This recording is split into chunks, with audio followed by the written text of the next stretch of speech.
ಶ್ರೀ ಗುರುಭ್ಯೋ ನಮಃ. ವಾಗರ್ಥಾವಿವ ಸಂಪೃಕ್ತೌ ವಾಗರ್ಥ ಪ್ರತಿಪತ್ತಯೇ ಜಗತಃ ಪಿತರೌ ವಂದೇ ಪಾರ್ವತಿ ಪರಮೇಶ್ವರು. ಪರಾತ್ಪರ ಯೂಟ್ಯೂಬ್ ಚಾನಲ್ನ ಎಲ್ಲ ವೀಕ್ಷಕರಿಗೆ ಸ್ವಾಗತ. ನಾನು ಈ ದಿನ ಅಷ್ಟಾದಶ ಪುರಾಣಗಳಲ್ಲಿ ಕೊನೆಯ 18ನೇ ಪುರಾಣ ಆಗಿರ್ತಕ್ಕಂಥ ಬ್ರಹ್ಮಾಂಡ ಪುರಾಣವನ್ನು ಕುರಿತು ತಮ್ಮೊಂದಿಗೆ ಮಾಹಿತಿಯನ್ನು ಹಂಚಿಕೊಳ್ಳೋದಕ್ಕೆ ಇಷ್ಟಪಡ್ತೀನಿ. ಈ ಬ್ರಹ್ಮಾಂಡ ಪುರಾಣ ಅನ್ನುವಂಥದ್ದು ಸಾಕ್ಷಾತ್ ಬ್ರಹ್ಮದೇವರೇ ಹೇಳಿರುವಂಥ ವಿಚಾರ ಇದು ಅಂತ ಕಂಡುಬರುತ್ತೆ.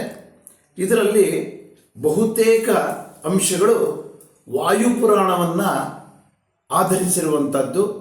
ವಾಯುಪುರಾಣದಲ್ಲಿನ ಅನೇಕ ವಿಷಯಗಳ ಸಾಮ್ಯತೆ ಇದರಲ್ಲಿ ಕಂಡುಬರುತ್ತೆ. 4ನೇ ಪುರಾಣ ವಾಯುಪುರಾಣ ನಾನು ತಮ್ಮಲ್ಲಿ ವಿವರಿಸಿದ್ದೆ. ಆ 4ನೆಯ ವಾಯುಪುರಾಣವನ್ನು ಹೋಲುವಂಥ ಅನೇಕ ಅಂಶಗಳು ಇದರಲ್ಲಿ ಕಂಡುಬರುತ್ತೆ ಅಂತ ತಿಳಿಸಿದ್ದಾರೆ. ಮತ್ತು ಈ ಪುರಾಣವನ್ನು ಬ್ರಹ್ಮದೇವರು ಹೇಳಿರುವಂಥ ಇದು ಮೂಲ ಗ್ರಂಥದಲ್ಲಿ ಸರಿಸುಮಾರು 12,200 ಶ್ಲೋಕಗಳಿವೆ ಅಂತ ಹೇಳ್ತಾರಾದರೂ ಆದರೆ ಅಷ್ಟು ಪಠ್ಯ ನಮಗೆ ಲಭ್ಯ ಆಗಿಲ್ಲ. ಕೆಲವು ಮಾತ್ರ ಅದರಲ್ಲಿ ಸಿಕ್ಕಿದೆ, ಅಲ್ಲಲ್ಲಿ ಕೆಲವು ಲಭ್ಯ ಇಲ್ಲದಂತೆ ಆಗಿದೆ. ಒಟ್ಟಾರೆಯಾಗಿ ಈ ಪುರಾಣ ಬಹುತೇಕ ವಾಯುಪುರಾಣವನ್ನು ಹೋಲುವಂಥದ್ದು. ಅನೇಕ ಅಂಶಗಳು ಅದರಲ್ಲಿವೆ. ಮತ್ತು ಇದರಲ್ಲಿ ಉಪಲಬ್ಧವಾಗಿರ್ತಕ್ಕಂಥ ಈ ಗ್ರಂಥದಲ್ಲಿ ಬಹುತೇಕ ದೇವರನ್ನು ಕುರಿತಾದ ಅನೇಕ ಮಹಾತ್ಮೆಗಳು ಮತ್ತು ಸ್ತೋತ್ರಗಳು, ಅನೇಕ ಸ್ತೋತ್ರಗಳು, ಉಪಾಖ್ಯಾನಗಳು ಮತ್ತು ಪುರಾಣದ ಕೆಲವು ವೈಶಿಷ್ಟ್ಯಗಳು, ಪುರಾಣದ ಪೂರ್ವದಲ್ಲಿದ್ದಂಥ ಕೆಲವು ಮಾಹಿತಿ, ಇಂಥದ್ದನ್ನೆಲ್ಲ ಇದರಲ್ಲಿ ತಿಳಿಸಲಾಗಿದೆ.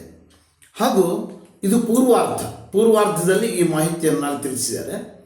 ಉತ್ತರಾರ್ಧದಲ್ಲಿ ಲಲಿತಾದೇವಿಯ ಆರಾಧನೆಗೆ ಸಂಬಂಧಪಟ್ಟಂಥದ್ದನ್ನು ಹೆಚ್ಚಿಗೆ ತಿಳಿಸಿದ್ದಾರೆ. ದೇವಿಯ ಆರಾಧನೆ, ದೇವಿಯ ಸ್ತುತಿ, ಇವುಗಳನ್ನೆಲ್ಲ ಕಾಣುವಂಥದ್ದು ಒಂದು ವೈಶಿಷ್ಟ್ಯ ಈ ಪುರಾಣದಲ್ಲಿ. ಅದರ ಜೊತೆಗೆ ಈ ಉತ್ತರಾರ್ಧದಲ್ಲಿ ಕೆಲವು ತಾಂತ್ರಿಕ ವಿದ್ಯೆಗಳನ್ನು ಕೂಡ ವರ್ಣಿಸಿದ್ದಾರೆ.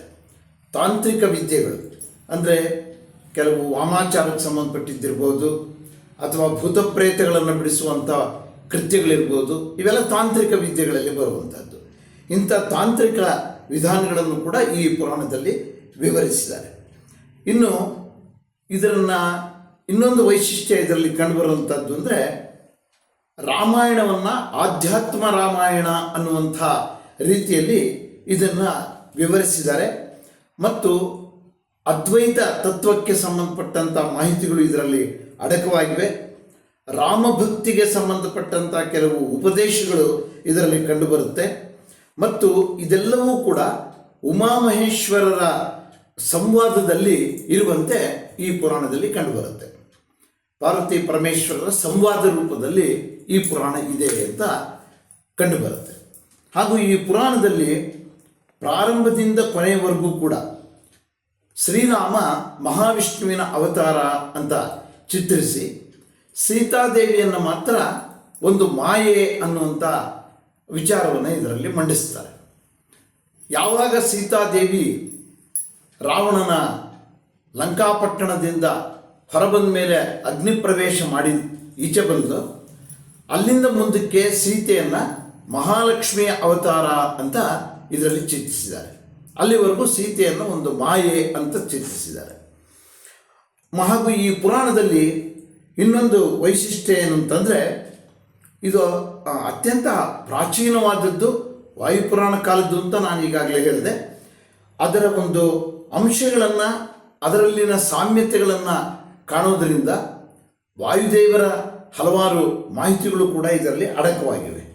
ಮತ್ತು ಇದರ ಪ್ರಕಾರ ವಿಶ್ವದ ಹುಟ್ಟು, ಈ ಪುರಾಣದ ಪ್ರಕಾರ ಈ ವಿಶ್ವದ ಹುಟ್ಟು ಒಂದು ಬಂಗಾರದ ಮೊಟ್ಟೆಯಿಂದ ಮಹಾವಿಷ್ಣು ಉದ್ಭವ ಆಗಿ ಆನಂತರ ಈ ವಿಶ್ವ ಬೆಳಕಿಗೆ ಬಂತು ಅನ್ನುವಂಥ ಒಂದು ಅಂಶವನ್ನು ಇದರಲ್ಲಿ ಹೊರಗೆಳೆದಿದ್ದಾರೆ. ಹಾಗೂ ವಾಯುಪುರಾಣದಲ್ಲೂ ಕೂಡ ಈ ರೀತಿಯ ಉಲ್ಲೇಖವನ್ನು ಕಾಣಬಹುದಾಗಿದೆ. ಹಾಗಾಗಿ ಈ ಬ್ರಹ್ಮಾಂಡ ಪುರಾಣ ಅನ್ನುವಂಥದ್ದು ಅನೇಕ ಕೆಲವು ವಿಶೇಷವಾದಂಥ ಮಾಹಿತಿಗಳನ್ನು ನೀಡುವುದರ ಜೊತೆಗೆ ದೇವಿಯ ಆರಾಧನೆಗೆ ಹೆಚ್ಚು ಮಹತ್ವವನ್ನು ಕೊಟ್ಟಿರುವುದರ ಒಂದು ಮಹಿಮೆಯನ್ನು ಕೂಡ ನಾವು ಇದರಲ್ಲಿ ಕಾಣಬಹುದಾಗಿದೆ. ಆದ್ದರಿಂದ ಈ ಬ್ರಹ್ಮಾಂಡ ಪುರಾಣವನ್ನು ತಿಳ್ಕೊಳ್ಳುವಂಥ ಒಂದು ಅವಶ್ಯಕತೆ ಇದೆ ಅಂತ ನಿಮಗೆ ತಿಳಿಸ್ತಾ ಇವತ್ತಿನ ಈ ವಿಡಿಯೋವನ್ನು ಮುಕ್ತಾಯ ಮಾಡ್ತಾ, ಈ 18 ಪುರಾಣಗಳ ವಿಚಾರವಾಗಿ ನಾನು ಇವುಗಳನ್ನೆಲ್ಲ ಸೂಕ್ಷ್ಮವಾದ ರೀತಿಯಲ್ಲಿ ತಮಗೆ ಪರಿಚಯಿಸುವಂಥ ಒಂದು ವಿಧಾನದಲ್ಲೇ ಈ ಎಲ್ಲ 18 ಪುರಾಣಗಳನ್ನು ತಮ್ಮ ಮುಂದೆ ವಿವರಿಸಿದ್ದೀನಿ. ಇವತ್ತಿಗೆ ಈ 18 ಪುರಾಣಗಳ ವಿಚಾರ ಮುಕ್ತಾಯ ಆಗುತ್ತೆ. ಇನ್ನು ನಾಳೆಯಿಂದ ಬೇರೆ ವಿಷಯವನ್ನು ನಾನು ಆಯ್ಕೆ ಮಾಡಿಕೊಳ್ಳೋನಿದ್ದೀನಿ.